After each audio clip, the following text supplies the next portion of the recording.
Gas ಸೋರಿಕೆಯಿಂದ ಬೆಂಕಿ ಅವಘಡ ಪ್ರಕರಣ, ಗಂಭೀರವಾಗಿ ಗಾಯಗೊಂಡಿದ್ದ ಪೂರ್ಣಿಮಾ ಸಾವು. ವಿಕ್ಟೋರಿಯಾ ಆಸ್ಪತ್ರೆಯಲ್ಲಿ ಚಿಕಿತ್ಸೆ ಫಲಿಸದೆ ಕೊನೆಯುಸಿರು. ಪೆಟ್ರೋಲ್ ಸುರಿದುಕೊಂಡು ನಾಲ್ವರಿಂದ ಆತ್ಮಹತ್ಯೆ ಯತ್ನ, ಜಮಖಂಡಿ ತಾಲೂಕು ಆಸ್ಪತ್ರೆ ಮುಂಭಾಗ ಘಟನೆ. ಹೊರಗುತ್ತಿಗೆ ನೌಕರರನ್ನ ಕೈಬಿಟ್ಟ ಆರೋಪಕ್ಕೆ ಹೈ ಡ್ರಾಮಾ. ಭೈರತಿ ಬಸವರಾಜ್ ಎದೆ ಬಡಿತದಲ್ಲಿ ಏರುಪೇರು.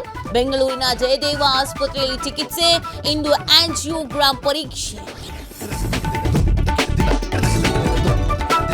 ಪಟ್ಟದ ಫೈಟ್ ನಡುವೆ ಕಾಂಗ್ರೆಸ್ನಲ್ಲಿ ಟೂರ್ ಪಾಲಿಟಿಕ್ಸ್. ಒಂದು ತಂಡ ವಿದೇಶಕ್ಕೆ, ಮತ್ತೊಂದು ತಂಡ ಗೋವಾಕ್ಕೆ ಪ್ಲಾನ್. ಬಜೆಟ್ ವರೆಗೆ ಗೋವಾ ಟ್ರಿಪ್ ಕ್ಯಾನ್ಸಲ್ ಸಾಧ್ಯತೆ. ಧಾರವಾಡದ ಯುವಕನ ಆತ್ಮಹತ್ಯೆ ಪ್ರಕರಣಕ್ಕೆ ಟ್ವಿಸ್ಟ್. ಯುವಕನ ಮೊಬೈಲ್ನಲ್ಲಿ ಕೊರಿಯನ್ ಗೇಮ್ಗಳು ಪತ್ತೆ.